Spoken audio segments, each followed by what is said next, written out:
Hello friends, चॅनलमध्ये पुन्हा एकदा तुमचं खूप खूप स्वागत. चॅनलला पटकन सबस्क्राईब करून टाका म्हणजे माझे रिव्ह्यूज तुमच्यापर्यंत येत राहतील. सो काल इंटरनेटवर अक्षरशः धुमाकूळ झाला होता जेव्हा रामायण ही जी मोस्ट अवेटेड फिल्म आहे त्याचा एक प्री टीजर मेकर्सने रिलीज केला आणि इंटरनेटवर ना जणू काही एक वादळ आल्यासारखं, म्हणजे जिकडे तिकडे जिथे जावं तिथे ज्या प्लॅटफॉर्मवर जावं तिथे हे पाहायला मिळत होतं की रामायण ह्याचा प्री टीजर रिलीज झालाय आणि सगळेजण ज्या फिल्मची आतुरतेने वाट बघतायत आणि अजून खूप वेळ वाट बघायला लागणार आहे. बट ऑनेस्टली हा प्री टीजर पाहिल्यानंतर खरंच पेशन्स संपलेत आणि असं वाटतं की कधी एकदा ही फिल्म पाहायला मिळते आणि which is again a very good sign. So Ramayan ह्या फिल्मचा प्री टीजर मेकर्सने काल रिलीज केला गेलाय आणि खूप मनामध्ये शंका होत्या, खूप काही या फिल्म बद्दल बोललं जात होतं. अनेक वर्षांपासून मेकर्सकडनं किंवा अनेक न्यूज मध्ये आपल्याला कळत होतं. त्यामुळे क्युरिओसिटी ही होती की महत्वाच्या ज्या भूमिका आहेत त्याच्यामध्ये कोण असणार आहे आणि कसं असणार आहे एकंदर हे विश्व. आणि फायनली टू सम एक्सटेंट म्हणजे अतिशय छोटीशी झलक मेकर्सने आपल्याला काल त्या 3 मिनिटांच्या प्री टीजर व्हिडिओमध्ये दाखवली आहे. आणि कसं वाटलंय मला हे सगळं हे तुमच्या बरोबर शेअर करण्यासाठी हा व्हिडिओ करतोय. सो लगेच सुरू करूया.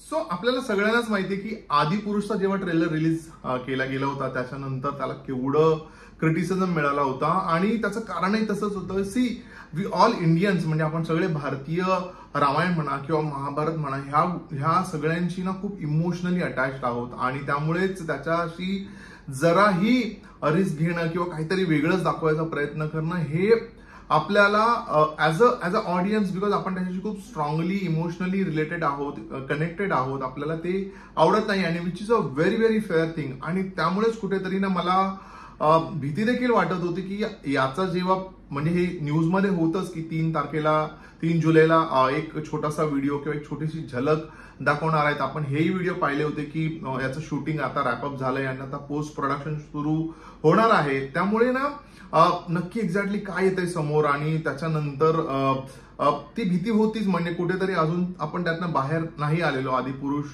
बघितल्यानंतर की काय म्हणजे जस्ट टेक्निकली स्ट्रॉंग करण्याच्या नादामध्ये काहीही वेगळं करण्याचा प्रयत्न करू नये आणि हे सगळं त्या गोष्टींशी धरून किंवा ऑथेंटिक वाटायला हवं. म्हणजे सगळ्यात महत्वाची गोष्ट काय असते, बघितल्यानंतर एक ऑथेंटिसिटी वाटली पाहिजे, एक जेन्युइननेस वाटला पाहिजे. तो कुठेतरी म्हणजे आदिपुरुषच्या ट्रेलरमध्ये मिस झाला होता आणि म्हणूनच जेव्हा रामायणचा ट्रेलर येणार आहे किंवा प्री टीजर येणार आहे असं कळल्यानंतर एक ती धाकधूक होती मनामध्ये आणि ती कुठेतरी काल संपली टू अ ग्रेट एक्सटेंट.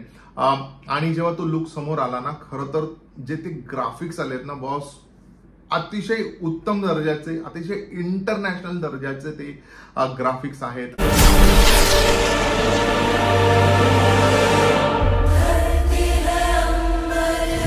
सगळ्या गोष्टी बोलल्या गेल्यात म्हणजे ब्रह्मा, विष्णू, महेश ह्यांच्याबद्दल ती सुरू होते. म्हणजे तिथपासून तो प्री टीजर सुरू होतो आणि सगळ्याच गोष्टी हळूहळू उलगडत जातात आणि ऑफकोर्स त्यानंतर महत्वाचे जे 2 कॅरेक्टर आहेत त्यांचा लुक आपल्या समोर येतो, जो आहे आपले सगळ्यांचे लाडके राम आणि रावण. आणि खूप बोललं जात होतं की रणबीर कपूर असणार आहे रामाच्या भूमिकेत आणि यश, ज्याने KGF सारखी मोठी फिल्म केली, तो असणार आहे रावणाच्या भूमिकेत. सो ओव्हरऑल लुक मध्ये तरी बॉस चपखल दोघे बसलेले दिसत आहेत आणि थोडी एक्स्ट्रा आपल्याला काय म्हणतात त्याला, थोडी एक्स्ट्रा आपल्याला याची झलक दिसते, रणबीर कपूरची झलक दिसते, ज्याच्यामध्ये अतिशय 5-10 सेकंदामध्ये रिव्हील केलं गेलंय त्याचा जो ओव्हरऑल ऍक्च्युअल रिअल लुक आहे. म्हणजे सुरुवातीला ते सगळे ग्राफिकली आपल्याला दाखवलंय, बट त्या 5 सेकंदच, इनफॅक्ट मला वाटतं 10 सेकंद पण मी जास्त म्हणतोय, 5 सेकंदात आपल्याला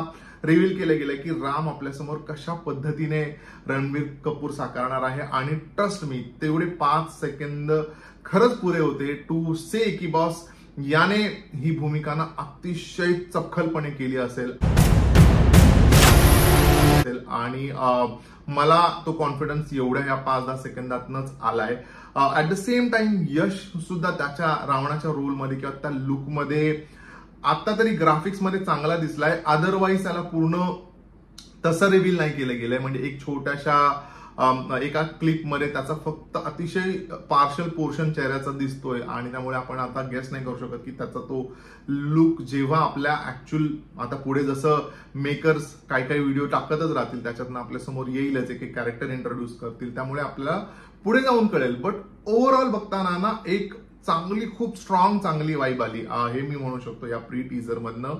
आणि म्हणू शकतो की ही जी फिल्म असेल ती डिसअपॉइंट नाही करणार. But again it's too early, कारण आपल्याला ऑलमोस्ट 1 वर्षाची वाट बघायची आणि मला हे बघितल्यानंतर पहिला प्रश्न हाच पडला की का एवढी अजून वाट बघायची गरज आहे. पटापट कम्प्लीट करा आणि आणा आमच्या समोर आणि बघू देत आम्हाला एकदा की काय आहे, म्हणजे कसं तुम्ही केलंय, ज्याच्याबद्दल ज्या फिल्म बद्दल एवढं बोललं जातंय, एकेका कॅरेक्टरवर खूप काम केलं गेलंय आणि पटकन आम्हाला दाखवा. सो तुम्ही पण एवढेच एक्साइटेड आहात का मला कॉमेंट करून नक्की नक्की सांगा. बट मी खूप एक्साइटेड आहे ह्या प्री टीजर नंतर. आणि ऑफकोर्स आपल्याला अजूनही कॅरेक्टर्स हळूहळू कळतील. बट त्यांनी तसं प्री टीजर मध्ये सांगितलंच आहे की साई पल्लवी असणार आहे सीता मातेच्या भूमिकेमध्ये, त्यानंतर रवी दुबे आहे लक्ष्मणाच्या भूमिकेमध्ये, सनी देओल असणार आहेत हनुमानजीच्या भूमिकेमध्ये. त्यामुळे एकंदर एक्साइटमेंट ना एका नेक्स्ट लेवलला बॉस हे लोक घेऊन गेलेत. आणि त्यामुळेच आय रिली होप की जेवढा ह्या प्री टीजरने इम्पॅक्ट क्रिएट केलाय ना तसंच पुढे कुठेही आपल्याला डिसअपॉइंट न करता आपल्या समोर ही फिल्म यावी.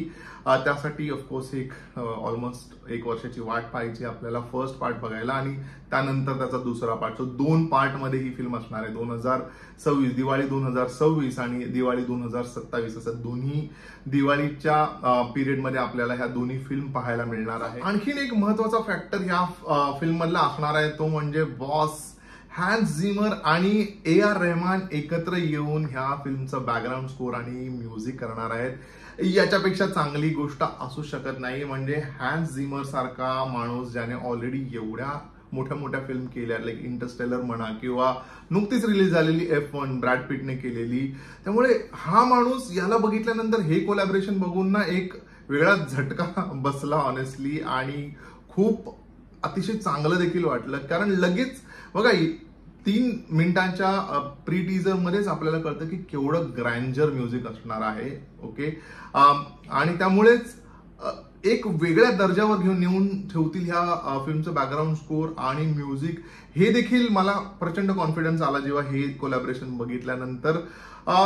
आय थिंक मला एक गोष्ट इथे नमूद करावीशी वाटते. सी अगेन AR रहमान अशा एका फिल्मचं म्युझिक करतोय जी कल्चरली किंवा ट्रेडिशनली आपण एक पर्टिक्युलर टाईपच्या गाणी म्हणा म्युझिक म्हणा आपण ऐकत आलोय. पण ही फिल्म ग्लोबली रिलीज करायचा प्लॅन असणार आहे मेकरचा, हे तर क्लिअर आहे. त्यामुळे फ्लेवर म्युझिकचा देखील तसा असू शकतो. आणि मी हे कुठल्या अनुषंगाने बोलतोय, कारण जेव्हा छावामध्ये आपण रहमानचं म्युझिक ऐकलं होतं तेव्हा मी अनेक लोकांचं क्रिटिसिझम ऐकले होते की नाही हे खूपच म्हणजे इंडियनाइज्ड नाही आहे. But understand that they will put a international flavour to the music, कारण म्युझिक म्हणजे ही फिल्म जी आहे ती ग्लोबली देखील रिलीज होणार आहे आणि ग्लोबल ऑडियन्स सुद्धा याला बघणार आहे. त्यामुळे आपल्याला तसं प्रिपेअर राहावं लागणार आहे की त्या फ्लेवरचं देखील म्युझिक ह्यामध्ये असणार आहे, बॅकग्राऊंड स्कोर त्या टाईपचा असणार आहे, इन्स्ट्रुमेंट आपल्याला काही तशा टाईपचे ऐकायला येऊ शकतात.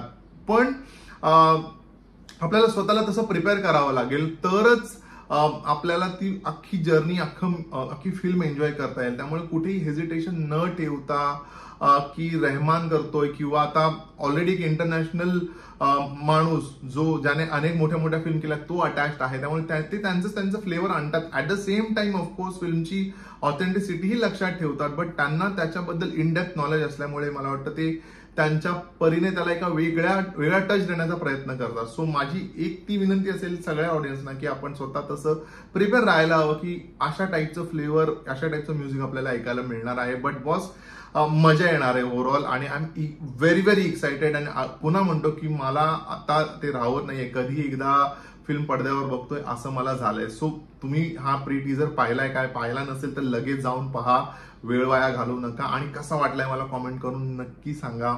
माझा रिव्ह्यू कसा वाटला हेही मला सांगा. आपण भेटूया पुढच्या रिव्ह्यू मध्ये. तोपर्यंत स्टे ट्यून.